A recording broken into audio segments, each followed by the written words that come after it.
이 시간 저와 여러분에게 주시는 하나님의 말씀은 신약성경 데살로니가전서 제4장 9절로부터 12절까지의 말씀입니다. 제가 가진 성경은 332면에 기록이 되어 있습니다.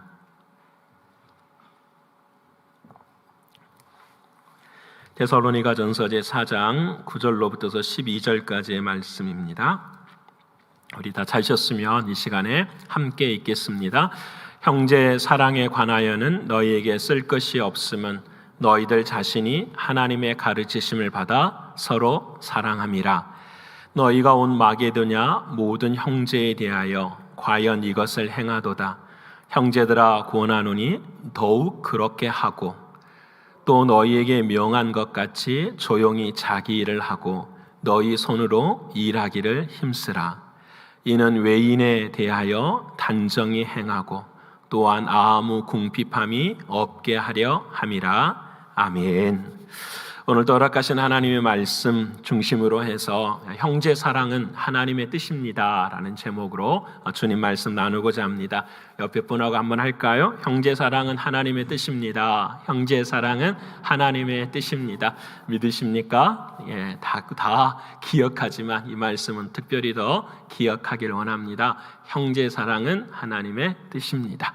예, 우리는 늘 설교를 시작할 때에 하나님의 말씀이 우리에게 생명이 되고 능력이 되기를 늘 강구하며 시작을 합니다.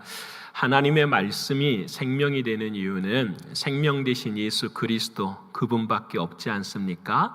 그러기에 말씀이 육신이 되었기 때문에, 말씀이 예수 그리스도이기 때문에 우리는 그 말씀을 생명이라고 말합니다. 그래서 내가 너에게 이런 말이 영이요 생명이라고 말씀하셨으니 우리가 늘 듣고 우리가 늘 사모하는 이 말씀은 우리에게 예수 그리스도의 생명과 능력이 되는 것을 우리는 깨닫고 나아갑니다. 그렇게 부활하신 주님이 오늘도 저와 여러분의 마음 가운데 살아계셔서 그 주님이 우리에게 생명이 되고 능력이 되는 줄을 믿습니다. 그렇게 살아가는 삶을 어떤 삶이라고 지난주에 했죠? 거룩이라고 말씀을 드렸습니다. 부활하신 주님이 내 안에서 드러나는 것, 이것이 바로 거룩입니다. 여러분, 그 거룩함에 이제 데살로니가 교인들을 향하여 주님께서 그 데살로니가 교인들이 부활하신 주님이 그들을 통해서 드러나는데 어떤 모습으로 드러나는가, 오늘 우리에게 귀한 말씀을 주십니다. 그것이 바로 형제 사랑입니다. 오늘 9절의 말씀에 성경은 이렇게 말합니다. 형제 사랑에 관하여 너희에게 쓸 것이 없다. 이럴 정도로 말씀을 하세요. 그래서 형제 사랑은 거룩이고 그 거룩의 열매 중에 하나가 형제 사랑이라는 것. 왜 형제 사랑이 거룩이 됩니까? 수많은 것들 중에서도 왜 형제 사랑이어야 합니까? 여러분 기억하시잖아요. 한 율법사가 예수님 앞에 나왔어요. 예수님, 구약 성경에는 수없이 많은 말들이 있고 그 안에는 계명도 참 많은데 그 중에 가장 큰 계명이 무엇입니까? 이걸 다른 말로 표현한다면, 예수님, 우리가 지켜야 될 수없이 많은 것들 중에서 최고는 무엇입니까? 진짜 예수님이 원하시는 것은 무엇입니까? 라는 질문을 하지요. 그때 마태복음 22장에 사랑하는 주님께서 37절로 40절까지 이렇게 말씀을 하십니다. 우리 같이 한번 읽을까요? 예수께서 이르시되 내 마음을 다하고 목숨을 다하고 뜻을 다하여 주 너의 하나님을 사랑하라 하셨으니 이것이 크고 첫째 되는 계명이요 둘째도 그와 같으니 내 이웃을 자신과 같이 사랑하라 하셨으니 이 두 계명이 온 율법과 선지자의 강령이니라. 아멘.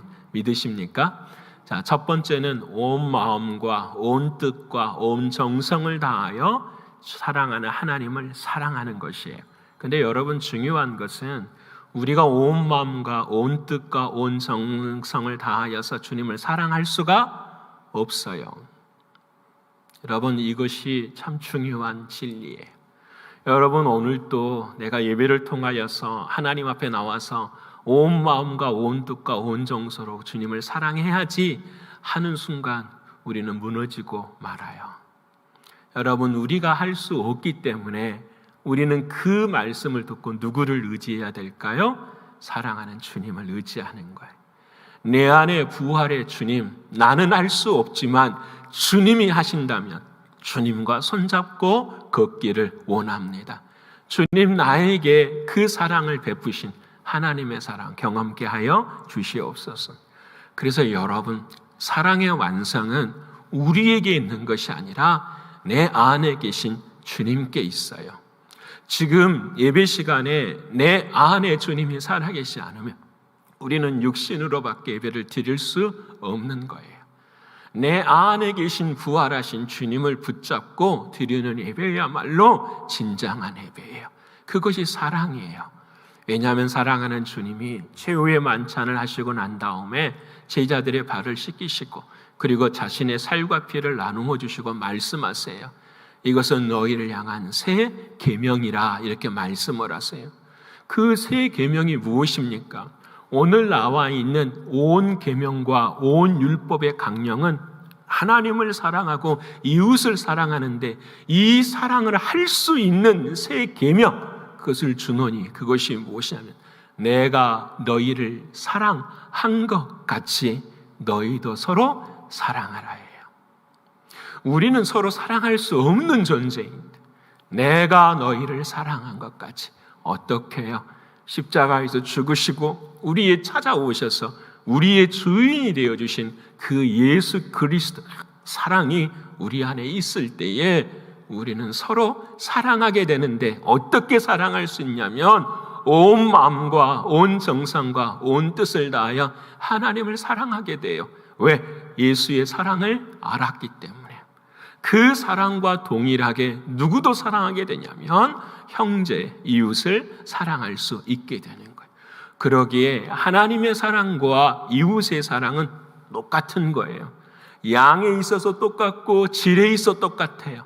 다만 무엇이 다르냐면 순서가 달라요. 하나님의 사랑을 받아야만 형제와 이웃을 사랑하는 거예요. 하나님의 사랑을 알지 못하고 형제와 이웃을 사랑하는 것은 인간적인 친교밖에 될 수가 없는 거예요. 거기는 열매가 없어요. 그러게 오늘 데살로니가 교인들은 참 하나님의 은혜를 받은 교인들이었어요. 하나님의 사랑을 알고 믿음의 역사가 사랑의 수고가 그들의 마음 가운데 있으니 당연히 하나님을 사랑함과 더불어서 누구도 사랑하게 되냐면 형제도 사랑하게 되었다라는 거예요. 여러분, 그들이 형제를 어떻게 사랑할 수 했는가? 여러분, 고린도 후서 8장 1절로 3절까지 그들의 사랑의 내용이 나오는데 우리 같이 한번 읽어볼까요? 자, 시작. 형제들아, 하나님께서 마게도냐 교회들에게 주신 은혜를 우리가 너희에게 알리노니 환난의 많은 시련 가운데서 그들의 넘치는 기쁨과 극심한 가난이 그들의 풍성한 연보를 넘치도록 하게 하였느니라. 내가 증언하노니 그들이 힘대로 할 뿐 아니라 힘에 지나도록 자원하여. 아멘. 여러분, 사도 바울이 고린도 사랑하는 사람들에게 하나님의 글을 기록하는데 그 고린도 교회 지역의 위에 있는 마게도냐 사람들의 이야기를 하는 거예요. 지도를 보시면 여러분 아시는 것처럼 왼쪽 편에 저 마게도냐 지역이 있어요. 저 왼쪽 편의 마게도냐 지역에는 교회가 한 4개 정도가 있었어요. 베레아 교회, 데살로니가 교회, 암비볼리 교회, 저 위에까지 말하면 빌립보 교회 정도까지가 있었어요. 이 마게도니아에 있는 교회들, 특별히 데살로니가 교회를 중심으로 해서 어떤 일이 일어났냐면 이 고린도 지역에 어려운 일이 생겼어요. 저 밑에 지금으로 말하면 바울이 지금 있는 이곳에 이 어려운 일이 생길 때에 이 마게도니아 교인들이 힘을 써서 이 고린도를 돕기도 했어요.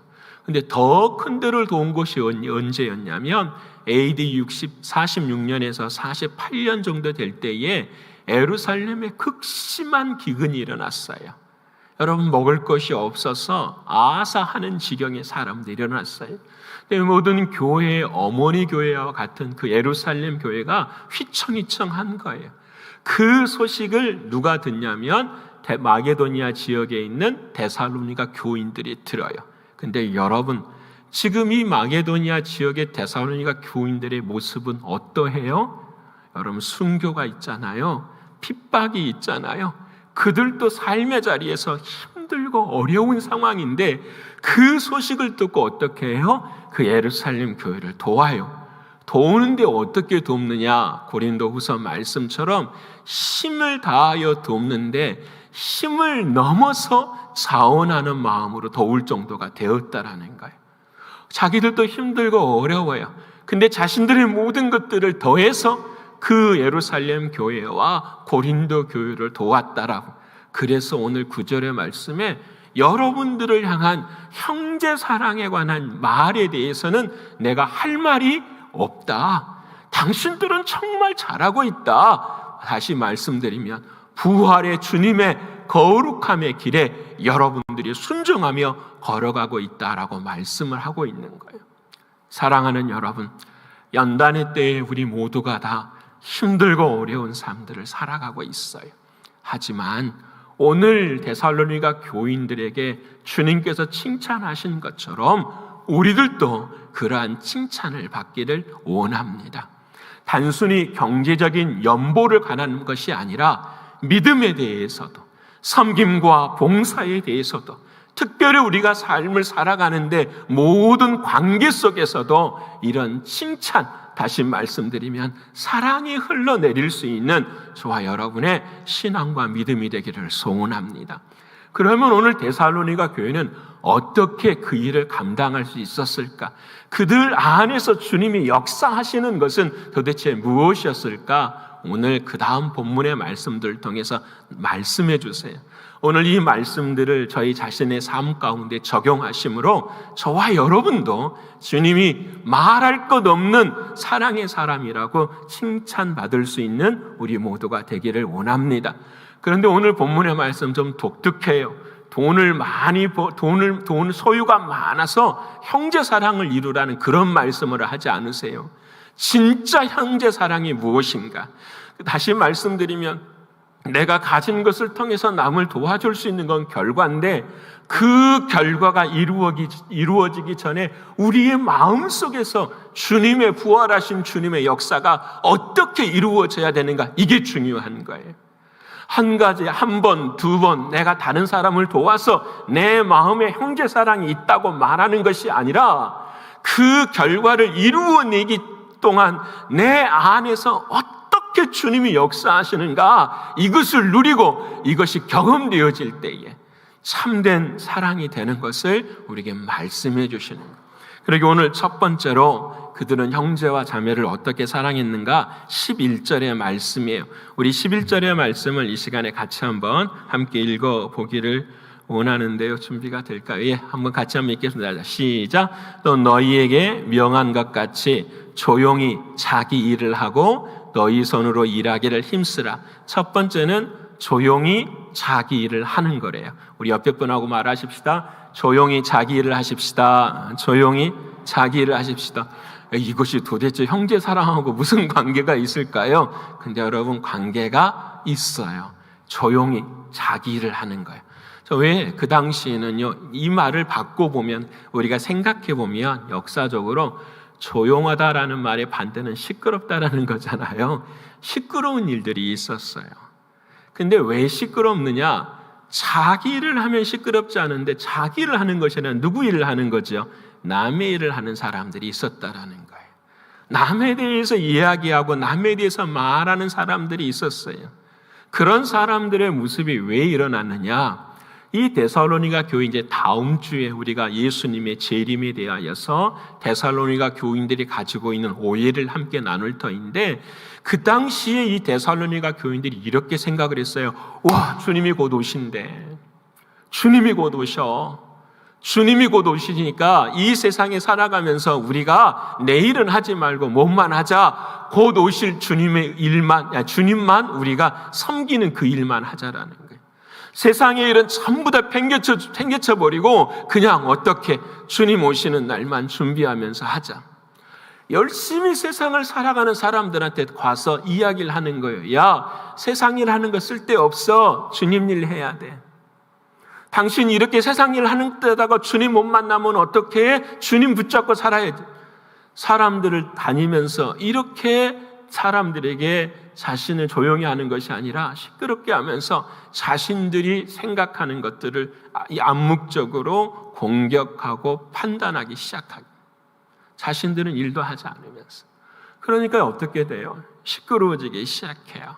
사람들의 마음 가운데 조금씩 균열들이 일어나기 시작해요. 데살로니가 교회가 그와 같은 모습들이 있었던 거예요. 가장 큰 중요한 것은 뭐가 생기냐면 늘 그래요.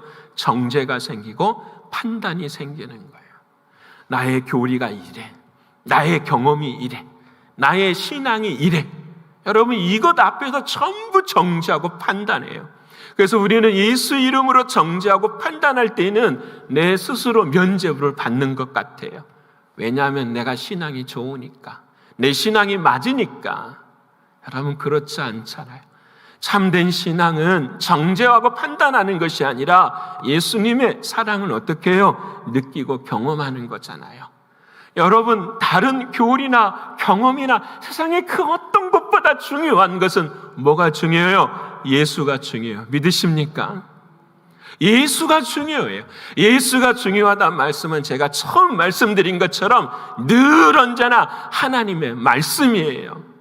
사람이 해석한 말씀이 아니에요. 여러분, 그러게 여러분이 교회 신앙생활할 때 목사를 봐도 마찬가지예요.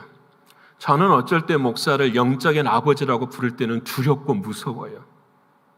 사람은 실수해요. 사람은 다 넘어가는 거예요. 여러분은 목회자 옆에 있는 사람을 바라보는 것이 아니라 오직 누구만 바라봐요? 예수만 바라봐요. 예수를 누구를 통해서 목사를 통해서 바라보는 것이 아니라 하나님의 말씀을 통해서만 바라봐야 돼요. 믿으십니까? 그것이 바른 진리예요. 그것이 마지막에 넘어가지 않는 거예요. 그게 목사를 살리는 길이에요. 이해되십니까? 이게 목사가 사는 길이에요. 목회자가 사는 길이에요. 과거에 우리는 많이 그렇지 못했어요.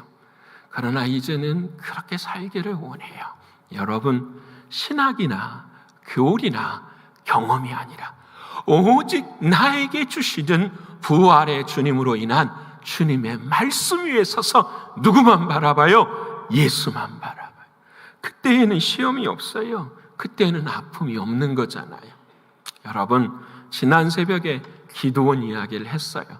기드온 앞에 하나님이 여호와의 사자가 나타나서 기드온아, 너는 큰 용사가 될 거야. 민족을 구원할 거야. 그랬더니 기드온이 하나님 여호와 사자 앞에서 뭐라고 해요? 따지기 시작하잖아요.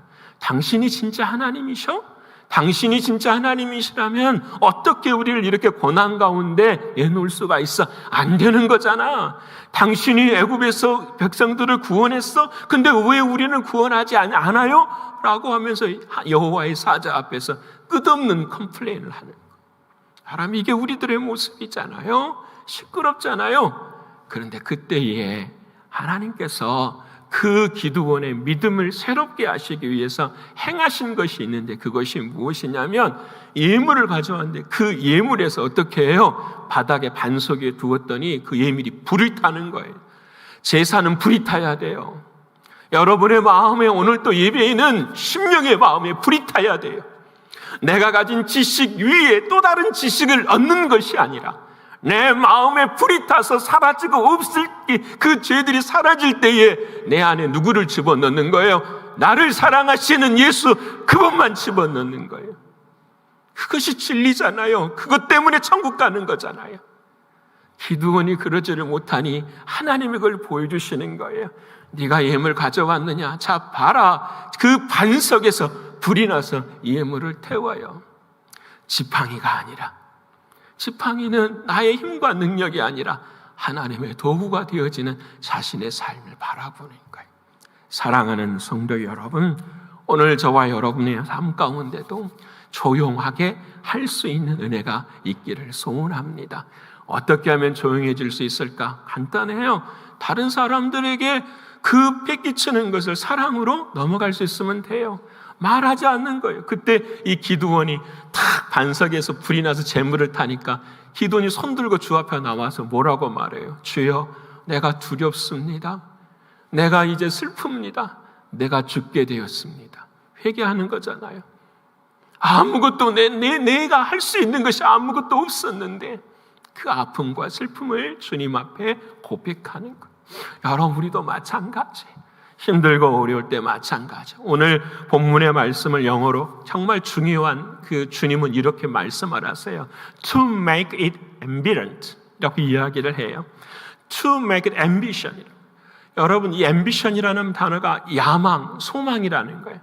You have to make it ambition. 너는 야망을 가져라, 소망을 가져라. To read quiet time.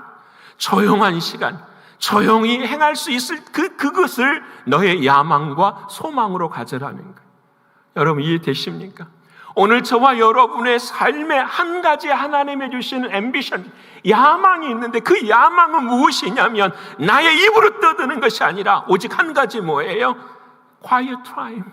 조용히 하나님이 하시는 그 하나님의 역사로, 그 하나님이 이끄시는 대로 우리가 그 길을 소망하고 걸어가는 것, 이것이 주께서 원하시는 첫 번째 형제 사랑이에요. 사랑하는 여러분, 어떤 이가 어떤 삶이 되더라도 우리는 늘 주 앞에서 어떻게 해요? 조용할 수 있는 우리가 되기를 소원합니다. 여러분, 고린도 교회가 되게 시끄러웠어요. 나는 바울파요, 나는 베드로파요, 나는 아볼로파요, 나는 별파들이 다 자신들이 주인 되어 생각하는 그 모든 사람들 앞에서, 말하는 이들 앞에서 주님은 고린도전서 1장 10절에 이렇게 말씀을 해요. 우리 같이 한번 읽어볼까요? 형제들아, 내가 우리 주 예수 그리스도의 이름으로 너희를 권하노니 모두가 같은 말을 하고 너희 가운데 분쟁이 없이 같은 마음과 같은 뜻으로 온전히 합하라. 아멘. 나는 할 수 없지만 같은 말, 같은 마음, 같은 생각이 되려면 누구의 말로 하면 돼요? 예수의 말. 서로를 알아야 돼. 내가 이 말을 할 때 예수의 말인지, 예수님이 원하시는 말인지, 내가 이 생각을 할 때에 예수님이 원하시는 생각을 하는 거예요. 목사님, 그럼 아무런 말도 하지 말라는 말입니까? 아니요. 말하세요. 근데 누구의 말 하라는 거예요? 예수 그리스도의 말. 격려하고 사랑하고 칭찬하고 그와 같은 말. 설교를 준비하면서도 제가 많이 부끄럽더라고요. 제가 부교육자들한테 되게 잔소리를 많이 해요. 관리 집사도 마찬가지고요. 되게 잔소리를 많이 하는 스타일이에요. 제가 나를 바라볼 때 참 부끄러워. 근데 감사한 것은 내가 그렇게 때로는 조용히 하지 못하고 말을 할 때에도 사랑하는 교육자들이나 사랑하는 집사님들이 사랑으로 나를 받아줘요. 그래서 내가 얼마나 감사하고 고마워요. 여러분, 제 자신도 부끄러움이 많은 것처럼 우리 모두가 다 마찬가지. 그러게 우리는 늘 우리 자신들을 살펴야 돼. 그래서 그 다음 조용히 하고 자기 일을 하라, 이렇게 이야기해요. 나의 일이라는 것이 도대체 무엇일까? 여러분 생각해 보면 갈라디아서 6장 4절에 주님이 말씀하신 자기 일이 나와요. 우리 같이 한번 읽어볼까요? 자, 시작. 각각 자기 일을 살피라. 그리하면 자랑할 것이 자기에게는 있어도 남에게는 있지 아니하리니 라고 말씀을 해요. 여러분, 각각 자기 일을 살펴요. 그리하면 자랑할 것이 자기에게는 있어. 뭘 자랑할까요, 여러분? 이 말이 무슨 말씀이냐면, 여러분 생각해 봐요. 내가 행하는 모든 일 가운데 내가 잘못한 일이 많잖아요. 내가 부족한 것이 많잖아요. 남이 잘못하고 부족한 것을 보고 내 자신을 돌아보세요. 그러면 내 안에도 잘못한 것이 많고 부족한 것이 많잖아요. 그것을 누구 앞에 자랑하는 거예요? 주님 앞에 자랑하는 거예요. 주님, 이것이 내가 부족했었어요. 하나님, 이것만 내가 말할 수 있는 것이에요. 하나님의 은혜 베풀어 주시옵소서. 그러기에 우리들에게 있어서 해야 할 말은 남에게 있는 것이 아니라 누구에게만 있는 거예요? 내 자신에게만 있는 거예요. 주님이 하시는 말씀이에요. 여러분, 각각 자기 일을 살피라. 이 살피라는 단어는 순금을 찾는 거하고 똑같아요. 많은 것들, 불순물 중에서 정말 정죄하고 연단받아서 순금을 찾는 것처럼 살피는 거예요. 내 마음에 늘 언제나 거짓된 마음이 있어요. 그리고 내 마음에는 언제나 예수 안에 참된 마음이 있어요. 근데 이 참된 마음을 늘 주님 앞에서 드릴 수 있도록 나의 참된 마음으로 거짓된 자아를 어떻게 해요? 살펴야 돼요. 아, 이건 예수의 말이 아니야. 이건 예수의 생각이 아니야. 이건 예수님이 원하시는 것이 아니야. 그럴 때 우리는 스스로 내 자신을 살피고 사랑하는 주님 앞에 우리의 모습을 내어놓는 것, 이것이 주님이 원하시는 것. 사랑하는 성도 여러분, 형제를 사랑하는 것은 내가 물질로 사랑하고 내가 도와서 이전에 조용히 자기 일을 하는 거예요. 이해되시죠? 여러분, 유명한 시사 잡지에 라이프라고 하는 시사 잡지가 미국에 있어요. 이 라이프에서 한 사장이 아이디어를 냈어요. 어렵고 힘든 세상을 사랑하는 사람들을 향하여서 우리 시사 잡지가 무엇을 할 수 있을까 그렇게 생각하다가 한 가지 서제션을 해요. 그것이 무엇이냐면 인생에서 삶의 의미를 가장 잘 나타내주는 사진 한 장을 찾자. 그래서 그 라이프에 있는 그 많은 사진 기사들 100명을 전부 다 세상에 파송을 해요. 그리고 자신들이 바라볼 때에 이 세상의 의미, 참된 의미를 나타내 줄 수 있는 그 사진 한 장을 좀 구해가지고 오라.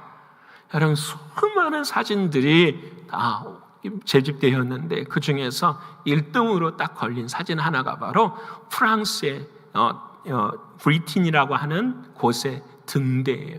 여러분, 이 사진을 한번 보실래요?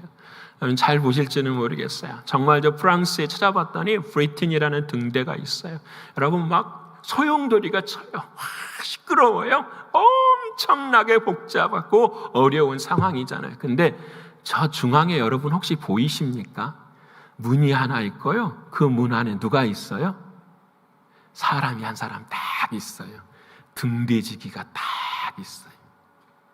여러분, 이게 삶의 의미라고 라이프지에서는 이야기해요.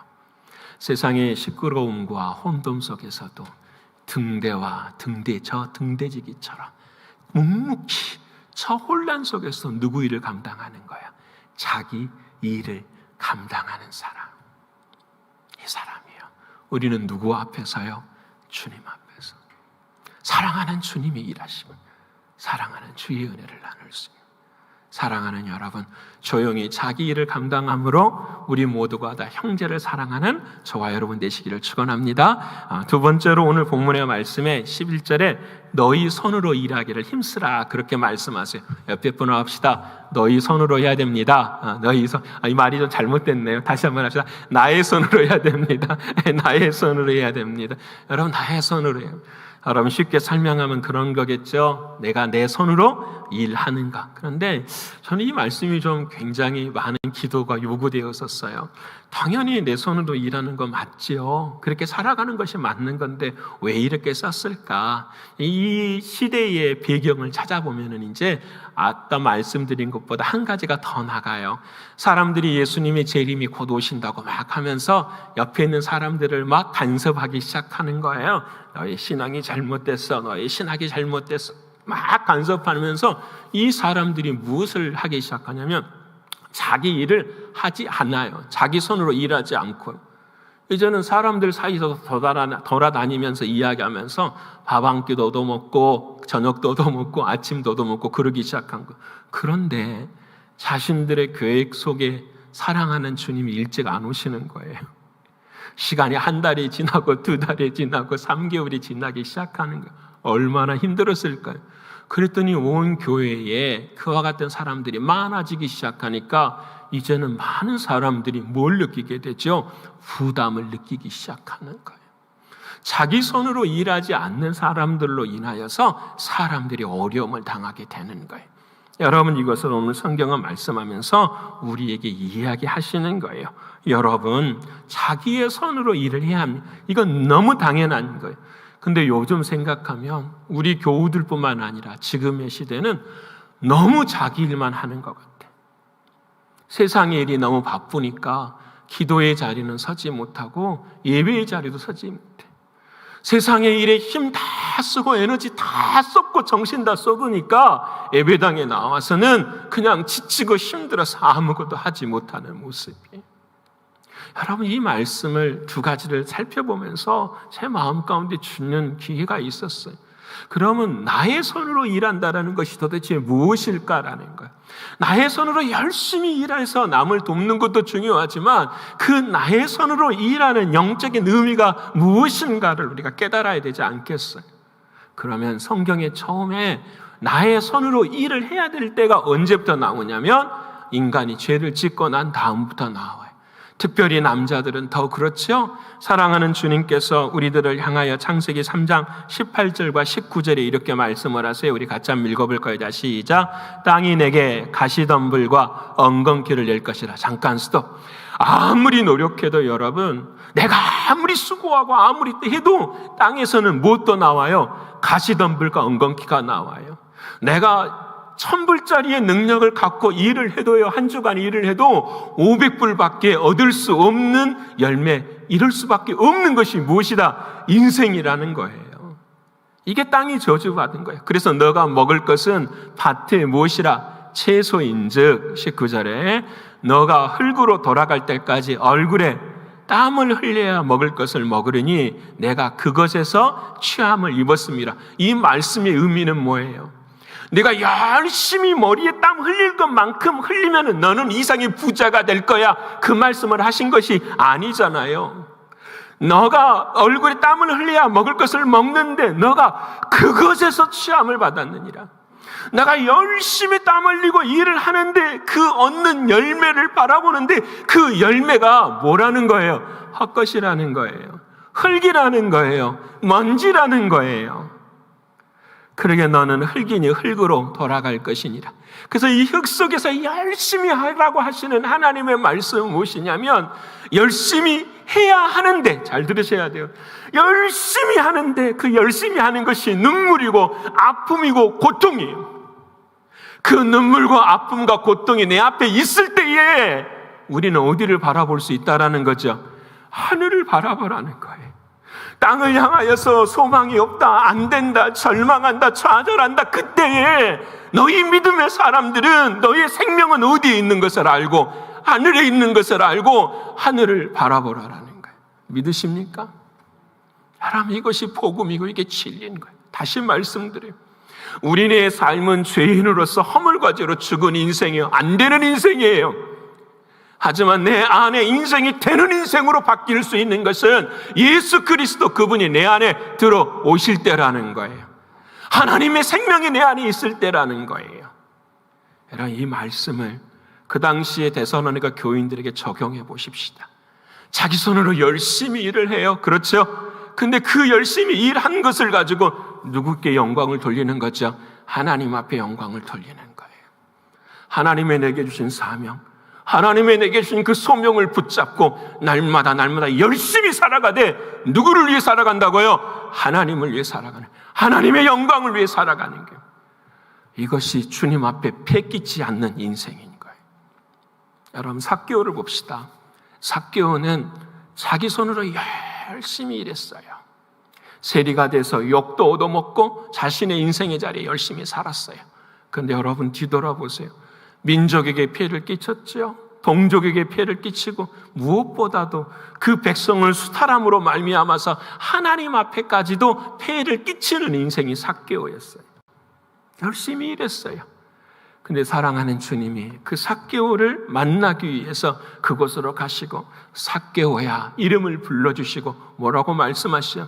내가 너 집에 유하여야 하겠다. 믿으십니까? 이 집이라는 말은 그냥 너가 살아가는 집이 아니라 내 마음의 터에 내가 뭐 하겠다? 들어가겠다라는 거잖아요. 너의 죄를 십자가에서 내가 용서하고 너의 마음 가운데 들어가겠다. 그 놀라운 주님이 찾아오니 삭개오가 어떻게 변해요? 완전히 변하고 말아요. 자신의 손으로 열심히 일한 것에 대하여서 어떤 은혜를 삭개오가 고백하냐면 이렇게 고백하죠. 누가복음 19장 8절의 말씀 우리 같이 한번 읽어볼 거예요. 시작. 삭개오가 서서 주께 여짜오되 주여 보시옵소서 내 소유의 절반을 가난한 자들에게 주겠사오며 만일 누구의 것을 속여 빼앗은 일이 있으면 내 갑절이나 갚겠나이다. 예전에 삭개오는 율법으로 살아간 사람이었어요. 법에 따라서 행하지 않는 모든 것들은 어떻게 해요? 다 뺏었어요. 법을 지키지 않는 모든 것들은 다 그렇게 했어요. 근데 이게 잘못된 건 잘 알았어요. 자기 자신이 율법으로 의를 얻는 것이 아니라 오직 예수의 은혜로 사랑받는 자인 것을 알게 된 거예요. 그래서 그 사랑하는 이들, 율법을 행하지 못하는 이들에게 어떻게 해요? 율법을 다시 온전케 하기 위한 역사를 이루어내기 시작하는 거예요. 그리고 그들에게 가르쳐주는 거예요. 사람의 생명은 율법이 있는 것이 아니라 누구에게 있다? 은혜에 있다. 예수 안에 있다라는 것을 가르쳐주기 시작한 거예요. 그의 삶이 변화되어져, 그들의 인생이 변화되어지는 삶을 살아가는 것. 사랑하는 성도 여러분, 오늘 저와 여러분 모두가 다 자기 손으로 열심히 일하실 수 있는 우리가 되기를 소원합니다. 근데 내 손으로 왜 일해야 되는지를 분명히 알고 일하실 수 있기를 원합니다. 하나님의 영광과 하나님의 사랑을 위해서 행하는 그 일들을 감당하시는 여러분 되시기를 축원합니다. 이제 마지막으로 오늘 데살로니가에게 칭찬받는 것은 뭐냐면 궁핍함이 없게 한다라고 말을 해요. 옆에 분을 합시다. 궁핍함이 없어야 됩니다. 궁핍함이 없어야 돼. 이 말씀을 잘 보면은 영어 성경은 이렇게 나 You will not be dependent on anybody. You will not be dependent on anybody.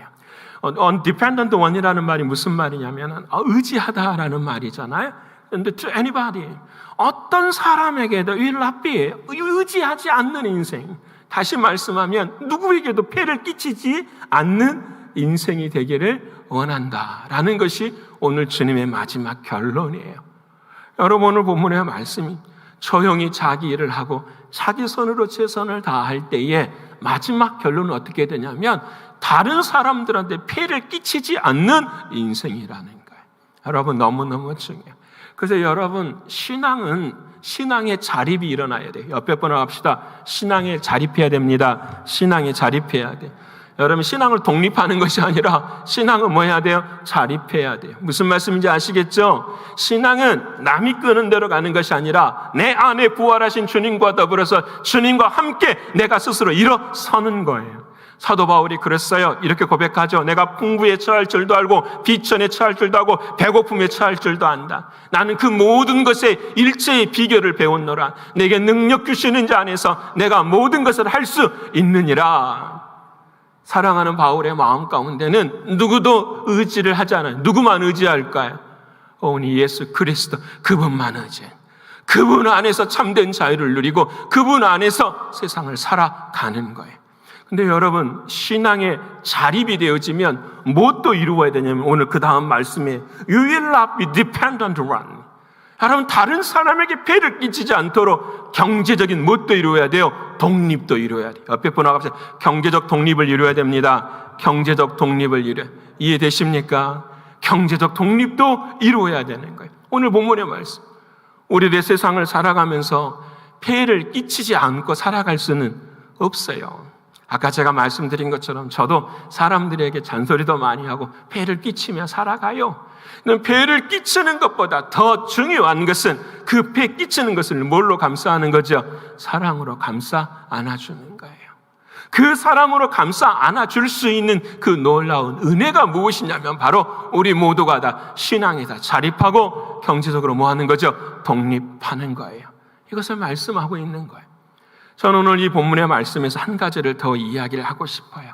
우리 모두가 다 경제적인 독립이라고 하는 것은 우리 그리스도인들이 나만 잘 사는 것을 의미하는 게 아니에요. 여러분, 에베소 4장 28절의 말씀 우리 같이 한번 읽어볼까요? 자, 시작. 도둑질하는 자는 다시 도둑질하지 말고 돌이켜 가난한 자에게 구제할 수 있도록 자기 손으로 수고하여 선한 일을 하라. 자기 손으로 수고하여 선한 일을 하는 이유가 뭐냐면 다른 사람들을 뭐 할 수 있도록, 도울 수 있도록. 이게 경제적 독립이에요. 내가 힘을 다해서 장사가 잘 돼서 와, 나는 이것도 있어, 나는 저것도 있어, 나는 이렇게 부유해. 이게 경제적 독립이 아니라 내가 힘써서 내 손으로 감당하면서도 다른 사람들도 어떻게 해요?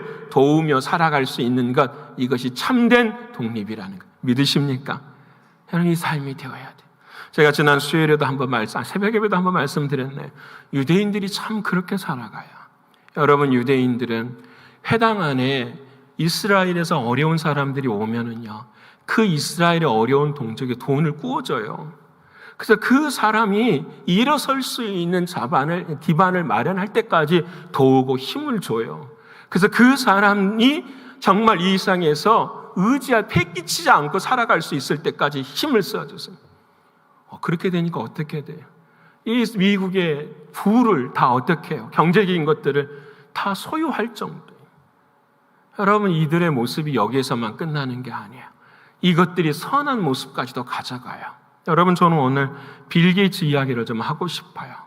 여러분, 빌 게이츠라는 사람에 대한 여러 가지 루머도 많고 참 답답한 일도 많이 있지만, 저는 그분의 EBS에 나온 다큐멘터리를 하나 보니까 너무 예전부터 관심이 많았지만 정말 놀라더라고요. 그는요, 마이크로소프트 회장에서 일찍 은퇴를 해서 자기 와이프랑 재단을 하나 만들었는데요, 그 재단에 돈을 얼마를 투자하냐면 자기의 재산에 30조 원을 투자를 해요. 근데 그 재단에서 하는 일이 뭔지 아십니까? 전 지구상의 기아 및 질병 대처를 하는 거예요. 배고픈 아이들을 도와주고요, 그리고 병든 사람들을 고쳐주기 위한 일에 얼마를 투자를 해요? 30조 원을 투자를 해요. 여러분, 노벨 평화상 받으려고 할까요? 그 사람이? 저는 그 사람은 캐톨릭이에요. 그 가정도 매주일 캐톨릭을 한다고 제가 찾아보니까 그 사람의 신앙이 그 사람이 무엇이 중요하다는, 우리가 정말 참 안타까워요. 세상에 수없이 많은 일을 해도요, 저 사람 예수 안 믿어, 가입표. So what? 그 다음에 우리는 뭔데? How about you? 당신은 뭔데? 여러분, 우리들이 전부 그렇게 재단하고 그렇게 살아가는 모습들이 너무너무 많아요. 어느 틈에 예수에 믿는 것이 나의 의가 되고, 예수의 의가 되는 것이 아니라 나의 의가 돼 살아가는.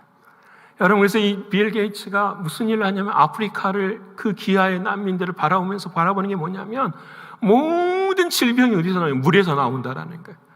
왜 물이 아프리카의 고통이고 아픔일까 봤더니 화장실 시설이 안 되어 있는 거예요, 아프리카에. 그 모든 오물들이 지하수로 들어가서 그 지하에서 콜레라균을 비롯해서 모든 질병의 서식이 다 되는 거예요. 여러분, 상상 한번 해보세요. 이 일을 어떻게 하면 좋을까? 이 빌 게이츠가 생각하다가 미국에 돌아와서 전 미국의 공과대학에 프로젝트를 내요. 15억짜리 프로젝트를 내요. 변기를 그냥 이렇게 용변을 넣는 변기지만 그 용변을 가지고 에너지를 만들 수 있는 변기를 만들 수 있는 아이디어를 내라. 수없이 많은 아이디어가 나와요. 정말요. 여러분, 그 이야기를 듣는 유대인 워렌 버핏이라고 하는 유명한 사람이 자기 돈, 여러분, 우리나라 돈은 300억을 투자를 해요. 투자가 아니라 그냥 줘요. 자기 재산의 85%를요. 이 일을 향해 쓰라고요. 저는 이런 것들을 쭉 바라보면서 정말 그렇구나. 난 우리 그리스도인들이 선한 부자가 됐으면 좋겠어요. 우리는 돈에 대해서 막 돈 그러면 질식을 해요. 그렇지 않아요. 하나님은 우리에게 풍족한 삶뿐만 아니라 일용할 양식도 주시고 우리들에게 물질을 주셔서 선한 일을 감당하라고 하시는 거예요. 성경에서 말하는 부자의 잘못된 것은 뭐냐면 너의 욕심과 너의 목적과 너를 위해서만 살기 때문에 그 사람은 낙타가 천국 들어가는 것보다 어렵다. 낙타가 바늘귀 들어가는 것보다 부자가 천국 들어가는 것이 어렵다라는 거예요. 하지만 선한 부자가 될 때는 다른 거잖아요. 나의 것은 내가 열심히 내 손으로 인해서 다른 사람들을 돕고 살아갈 수 있는 은혜의 삶들을 살아가는 것은 너무 귀하고 아름다운 일이잖아요. 오늘 우리에게 그 이야기를 하고 계시지 않을까요? 신앙이 자립이 되면, 진짜 하나님의 사랑이 무엇인지 안다면 경제적으로 독립하라. 옆에 있는 사람들. 사랑하는 성도 여러분, 우리 모두가 내 형제 사랑이란 다른 게 아니잖아요. 무엇인가를 도울 수 있는 그런 저와 여러분뿐만 아니라 우리도 남에게 폐가 되지 않고 사랑으로 그 모든 것들을 감싸며 이루어낼 수 있는 저와 여러분의 신앙과 믿음이 되셔야 하리라 믿습니다. 사랑하는 여러분, 이제 말씀 마치고자 합니다. 우리 옆에 분 한번 할까요? 형제 사랑하십시다. 형제 사랑하십시다. 어떻게 사랑해요? 첫 번째는 조용하는 것. 이해되시죠? 두 번째는 자기 일하는 것. 나를 분별하는 것. 세 번째로는 자기 선으로 일하는 거예요. 네 번째로는 정말 선한 부자가 되어서 이 세상에 궁핍함이 없는 세상의 역사를 만들어가는데 우리 모두가 쓰임 받으실 수 있는 여러분의 가정, 여러분의 자녀, 그리고 우리 사랑하는 신광교회가 되기를 간절히 축원합니다. 기도하겠습니다. 고마우신 주님 감사합니다. 인생을 살아가는데 우리는 뒤돌아보면 부모님에게 폐를 끼치고 살았던 적이 많고 무엇보다도 하나님 앞에 폐를 끼치고 살아간 적이 많습니다. 특별히 아버지 하나님, 우리가 신앙생활을 하면서도 교회에 폐를 끼치고 살아가는 우리의 인생은 아닌지 늘 우리 자신을 돌아보게 됩니다. 오늘 데살로니가 교인들처럼 아버지 하나님, 우리는 폐를 끼치고 살 수밖에 없는 인생이지만 이제부터서는 하나님의 말씀 앞에서 조용히 자기 일을 감당할 수 있도록 도와주시고 자기 손으로 일할 수 있는 우리의 심령들이 되게 하시고 선한 부자가 되어서 신앙의 자립과 경제적인 독립도 낼 수 있는 우리들의 믿음과 신앙이 될 수 있도록 인도하여 주시옵소서. 이 땅에 정말로 궁핍함이 없는 세상을 향하여서 우리들이 힘쓰고 눈물 뿌리며 살아갈 수 있는 우리 모두가 될 수 있도록 인도하여 주시옵소서. 하나님, 우리 신광교회를 하나님 사랑하시지요. 아버지 하나님, 우리 사랑하는 성도들 한 사람 한 사람들 다 선한 부자들이 다 될 수 있도록 도와주셔서 주님의 몸된 교회가 이 세상을 향하여 빛과 소금의 역할을 감당할 때에 부족함이 없는 우리 신광교회가 될 수 있도록 인도하여 주시옵소서. 아버지 하나님께서 그 길을 열어주시고 복 내려주셔서 아름다운 열매가 맺히는 우리들의 교회가 될 수 있도록 역사하여 주시옵소서. 믿고 감사드리며 사랑이 많으신 예수님의 이름으로 감사하며 기도드립니다. 아멘.